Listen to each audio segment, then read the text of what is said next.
c'est bon, vous me dites hein, quand on attaque. Bonjour, déjà, est-ce que vous pouvez nous faire un état des lieux Oui, on va faire un point très précis de la situation. Là, on s'est réunis à l'instant ici au COGIC, au ministère de l'Intérieur, avec monsieur le directeur général de la sécurité civile et l'ensemble des équipes en charge de la coordination, donc de la gestion des feux sur l'ensemble du territoire national, en lien très étroit avec les préfets, hein, comme vous l'imaginez, puisqu'on leur a parlé une bonne partie de la nuit et encore à l'instant, pour faire un point de situation sur la situation des feux en cours. Actuellement en cours, on a 32 feux, faut l'avoir en tête, on a 32 feux en cours. Qui n'ont évidemment pas tous la même importance. Ce que je peux dire, c'est qu'à date, là, au moment où on se parle, on a dépassé un seuil sur le seuil des 50 000 hectares qui ont été brûlés depuis le 1er janvier de cette année. Donc si vous prenez la référence par rapport à l'an passé, c'est quasiment x3 en hectares brûlés à la même période l'an passé, donc en 2025. Sur les quatre, on va dire, les 4 incendies qui sont les plus significatifs que nous sommes en train de combattre actuellement, je vais commencer par le feu qu'on appelle le feu de Somos, en Gironde, parce qu'il a démarré à Somos, mais qui, comme vous le savez, s'est étendu jusqu'à la presqu'île du Cap Ferret. Alors à date, c'est un incendie qui a parcouru plus de 10 000 hectares. C'est le plus gros feu de la saison. Donc précédemment, c'était celui de Trévillac, qui avait parcouru 4900 hectares.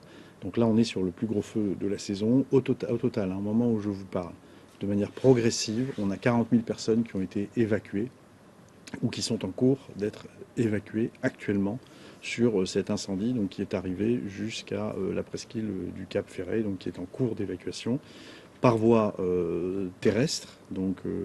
Par secteur, la préfète a lancé des appels à évacuation par secteur en fonction à titre préventif, évidemment.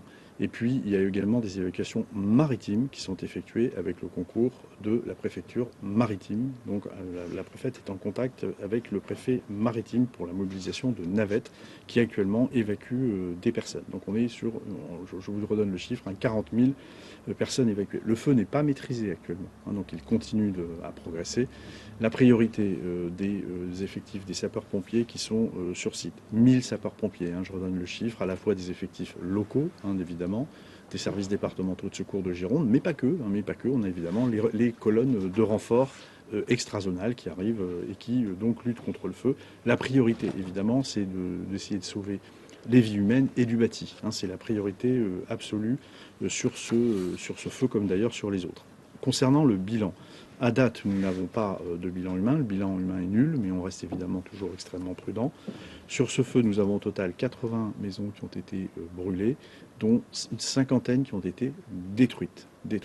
On a, donc je vous disais que le bilan humain côté civil est nul à date, mais on a un sapeur-pompier qui a été blessé sur une explosion de gaz pendant qu'il intervenait sur le secteur.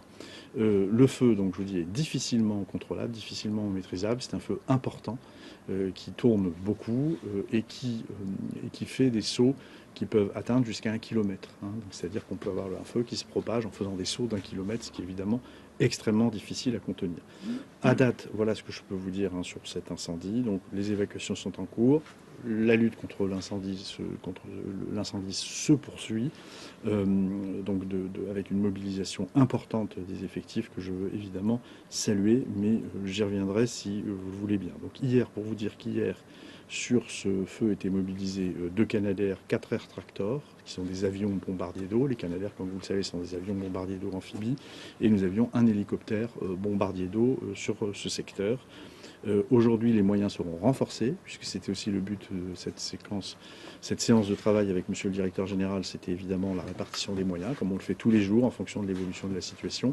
Et comme dans le sud-est, les choses s'améliorent un peu, on va procéder à des bascules de force qui vont faire qu'aujourd'hui, la préfète de zone aura à sa disposition, madame Sophie Brocas, elle aura à sa disposition 4 Canadair, 2 Dash, 8 avions Air Tractor et 3 hélicoptères bombardiers d'eau, pour gérer à la fois le feu en cours en Gironde et celui de Biscarrosse. Donc transition justement avec Biscarrosse. Donc hier à Biscarrosse, un feu a démarré en milieu d'après-midi un feu important également a démarré, qui a eu une progression qui est un peu identique à celui de la Gironde. C'est un feu qui progresse très rapidement, qui est difficilement contrôlable et qui, à date, donc, a parcouru une distance qui est extrêmement, enfin, un certain nombre d'hectares qui est extrêmement important. On a sur ce feu de Biscarrosse, on a donc c'est 2500 hectares hein, pour être précis. Et on a procédé à des évacuations également. Le préfet des Landes a procédé à des évacuations pour protéger évidemment les habitants. Donc 23 000 évacuations qui se répartissent entre 5 000 sur Parentis-en-Born, ce sont essentiellement des campings qui ont dû être évacués, et 18 000 sur Biscarrosse-Bourg. Hein, non pas Biscarrosse-Plage, mais Biscarrosse-Bourg. Sur ce feu, on a 700 sapeurs-pompiers qui sont engagés, des effectifs landais évidemment, hein, et puis aussi, là encore, des renforts et des colonnes extra-zonales. Les conditions météo sont très défavorables, et donc le feu continue de progresser. Et donc il y a encore, là encore, on a une détermination forte des pompiers pour lutter contre ce feu, avec des moyens terrestres, des moyens aériens, étant entendu qu'il y a encore plusieurs secteurs d'habitation qui sont menacés. Hein. Donc j'invite évidemment tous ceux qui nous écoutent à suivre attentivement les recommandations des préfets, hein, de Madame la préfète Sophie Brocas pour la Gironde, dont je parle à l'instant, et de Monsieur le préfet des Landes, Gilles Clavreul, pour la partie landaise. Mais il y a encore des secteurs d'habitation qui peuvent être menacés, donc il faut suivre évidemment les recommandations en matière d'évacuation. Dans les Landes, le bilan en termes donc bilan humain, pareil, nul à ce stade, mais on reste évidemment très prudent. Et en termes de maisons, on me parle d'une centaine de maisons brûlées ou endommagées. Donc là encore, il y aura des recensements exhaustifs qui seront faits. Il faut prendre ces chiffres avec beaucoup de précautions. Hier, sur ce site, on avait donc 2 Canadair qui étaient engagés, un Dash et 2 hélicoptères bombardiers d'eau. Et donc aujourd'hui, la préfète de zone va procéder à la répartition du volume que je donnais tout à l'heure, qui est très conséquent. On engage énormément de moyens aériens, de moyens terrestres sur ces deux incendies. Voilà ce que je peux vous dire sur ces 2 feux qui sont les plus importants. Juste un mot quand même pour parler donc de l'incendie du Var, l'incendie de Pontévès, hein, qui maintenant remonte à plusieurs jours, qui lui a parcouru 3700 hectares, qui mobilise 800 sapeurs-pompiers actuellement, qui hier nous a conduit à engager 4 Canadair sur cet incendie, 2 Dash, 3 hélicoptères bombardiers d'eau. L'évolution à la faveur des conditions météorologiques, et comme l'a dit le préfet du Var récemment dans sa communication, l'évolution météorologique est plutôt favorable, avec toujours là encore un bilan humain qui est nul à date. On a une soixantaine de maisons qui ont été impactées, dont une dizaine qui auraient été brûlées. Là encore, voilà, le bilan sera affiné. Au total, sur cet incendie, ce sont 500 personnes qui ont été évacuées. Un certain nombre d'entre elles ont pu réintégrer leur domicile, et les évacués étaient surtout sur Colignac, Pontévès et Montfort-sur-Argent. Voilà. Et dernier incendie qui nous préoccupe, qui se passe lui plutôt en zone naturelle, c'est un incendie qui est en cours dans le département des Hautes-Alpes depuis maintenant plusieurs jours, qui a été provoqué par la foudre. Hein. Donc ça se passe sur la commune, donc on est dans le 05, dans la commune de Fressinière, pardon, qui est un feu en zone naturelle à 1800 mètres d'altitude, qui donc a été déclenché par la foudre et qui donc a lui parcouru 240 hectares. Donc je vous dis, c'est à 1800 mètres d'altitude. C'est une zone qui est difficile d'accès et c'est un feu qui n'est pas encore maîtrisé, qui n'est pas encore fixé, sur lequel on engage des moyens aériens, essentiellement des hélicoptères bombardiers d'eau, puisque c'est une zone assez difficile d'accès et sur lequel on poursuit évidemment la lutte contre cet incendie. D'une manière générale, je voudrais remercier donc l'ensemble évidemment des sapeurs-pompiers, des militaires de la sécurité civile, des fonctionnaires, des agents de la sécurité civile, des agents des forces armées, puisque vous savez que le ministère des Armées met à notre disposition des unités, des hélicoptères pour projeter des forces au sol, et puis aussi des militaires du génie qui font un travail remarquable aux côtés des forces de sécurité civile. Je voudrais évidemment les remercier, Remercier les équipes des pilotes aussi également, hein, de l'ensemble de nos pilotes qui conduisent les moyens aériens.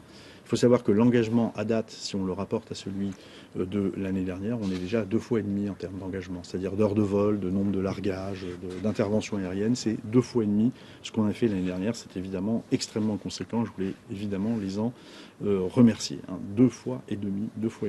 Voilà, donc ce qui est énorme. Hein. Encore une fois, en heures de vol, en largage, en nombre de rotations, c'est 2,5 fois ce qu'on a connu l'année dernière. Et remercier évidemment l'ensemble des forces de sécurité intérieure également, qui sont très engagés dans les processus d'évacuation des personnes. C'est vrai dans les Landes, c'est vrai en Gironde, c'est vrai dans le Var et évidemment partout sur le territoire national quand nous avons des évacuations à effectuer, quand il faut gérer des zones, couper des circulations, interdire des accès. Donc voilà, elle joue évidemment un rôle extrêmement important. Je veux les en remercier. Pour vous donner un ordre de grandeur, actuellement dans la zone de Bordeaux, donc qui couvre le département des Landes et de la Gironde, nous avons 330 militaires de la gendarmerie qui sont engagés et qui procèdent aux évacuations, qui les encadrent, qui les accompagnent, qui font visite chaque maison pour donner les ordres d'évacuation. Donc 330 gendarmes qui sont mobilisés et nous avons déployé sur cette zone 6 escadrons de gendarmerie mobile qui seront d'ailleurs pour partie relevés aujourd'hui parce que évidemment comme l'ensemble des sapeurs-pompiers, des militaires de la sécurité civile, des agents de la sécurité civile, évidemment, il y a beaucoup de la fatigue commence à s'installer. Mais je peux vous dire que voilà, la détermination est là pour faire face à cet événement de feu qui touche une partie du territoire national et qui est d'ampleur tout à fait exceptionnelle. Je vous le redis, on a franchi le seuil des 50 000 hectares qui ont été brûlés. Donc c'est x3 par rapport à l'année dernière. Voilà ce que je voulais vous dire. On a fait un point de situation. Donc on va travailler maintenant on a travaillé également sur la répartition des moyens, notamment des moyens aériens. L'idée de manœuvre, c'est quand même d'opérer une bascule vers la zone du sud-ouest. Voilà. Et je vous signale également aussi que nous avons mobilisé hier, nous avons sollicité hier, dans le cadre du mécanisme de protection civile de l'Union européenne, un certain nombre de moyens pour venir appuyer les nôtres. Et nous avons obtenu donc des Canadair croates, 2 air tracteurs portugais et 2 hélicoptères bombardiers d'eau, l'un tchèque et l'autre slovaque, voilà, qui vont être employés essentiellement aujourd'hui en fait dans la zone du sud-ouest sur Biscarrosse et sur le Cap Ferret, sur la zone de Gironde. Voilà ce que je voulais vous dire en point de situation, d'une situation qui est quand même assez exceptionnelle, mais on continue évidemment à lutter contre ces incendies d'arrache-pied. Voilà. Est-ce que vous êtes inquiet sur la suite de cet été avec ces incendies qui ont commencé très on n'est pas inquiet, on est déterminé, on a les moyens qui vont, on est inquiet, on est déterminé, on savait que ce serait compliqué, on l'a annoncé dès l'ouverture de la saison de feux de forêt, le 4 juin dernier, quand nous sommes allés avec monsieur le directeur général ouvrir la saison des feux, comme on dit, à la base de Nîmes-Garon, où sont basés la plupart de nos pilotes qui font un travail remarquable, que je veux encore une fois saluer. On avait annoncé que ce serait une saison qui serait extrêmement compliquée, on le savait. Les conditions météorologiques ne sont pas bonnes. La canicule a fait que tout est très sec. La végétation est abondante parce qu'on a eu beaucoup de pluie en fin d'année 2025. Et puis on a souvent des conditions météorologiques qui sont pas terribles, avec des phénomènes venteux qui viennent aggraver la situation. Donc on savait que ce serait compliqué. Voilà, on n'est pas inquiet mais déterminé. L'inquiétude, s'il doit y en avoir une, évidemment, elle porte sur l'état de fatigue des hommes et des femmes qui s'engagent. Oui, ça, je peux vous dire qu'ils font un travail formidable. Et évidemment, l'inquiétude, elle porte là-dessus. Il faut évidemment tenir toute la saison. Et c'est à nous d'y veiller avec monsieur le directeur général, avec chaque directeur de SDIS, à veiller à ce qu'on puisse assurer des relèves dans des conditions correctes et surtout être attentif à la santé et à la sécurité des effectifs, ce qui reste une priorité. Et évidemment, je ne peux terminer cette intervention sans avoir une pensée pour les 3 sapeurs-pompiers qui sont décédés dans ces opérations. D'abord en Savoie, donc avec Baptiste Valentin Jarfaux, donc à qui on a rendu un hommage, et puis aux 2 sapeurs-pompiers, Anthony Vieuxfried, qui sont décédés sur un incendie à Mérignac pour protéger l'aéroport civil de Mérignac et la base aérienne de Mérignac. Voilà, donc on pourrait avoir une pensée pour eux. Et ça reste évidemment notre priorité, de protéger des vies humaines, des vies civiles et assurer la sécurité de nos effectifs. Voilà. Concernant les évacuations, notamment après 2022, en tout cas celle-là qui était en cours cette nuit, de la presqu'île du Cap Ferret, il y avait des scénarios qui avaient été établis. Est-ce que vous les avez appliqués? Est-ce que ça a été utile, tout ça en fait? Non, mais bien sûr, enfin, voilà, il y a un certain, on a des plans d'évacuation qui sont prévus, le moment où les ordres sont donnés. J'écoutais ce matin d'ailleurs sur certaines chaînes de radio ou de télévision des personnes qui étaient évacuées qui avaient même déjà eu à participer à un certain nombre d'exercices déjà.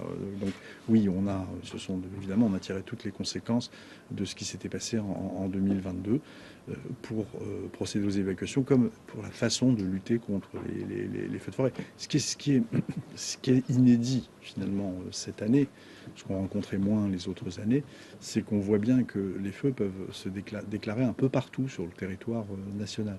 Bon, là, on est dans une situation où c'est plutôt dans le sud, ça ressemble plutôt à ce qu'on connaît d'habitude, mais la saison a commencé de façon très différente, puisqu'on a eu des feux plutôt en Centre-Val de Loire, en Bretagne, et ça continue encore, dans les 32 feux en cours. Ils ne sont pas tous dans le sud, vous avez la carte derrière vous, vous verrez qu'il y en a aussi un peu partout.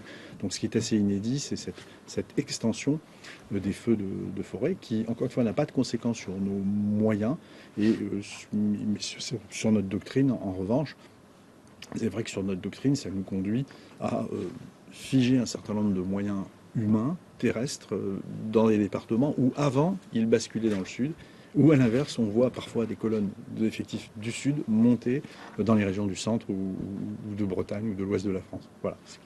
Et tout ça, on s'adapte en temps réel tous les jours. Et c'est à partir d'ici, justement, et de la Direction générale de la sécurité civile, qu'on organise les moyens pour combattre ces incendies. Voilà. Merci à vous. Merci bien.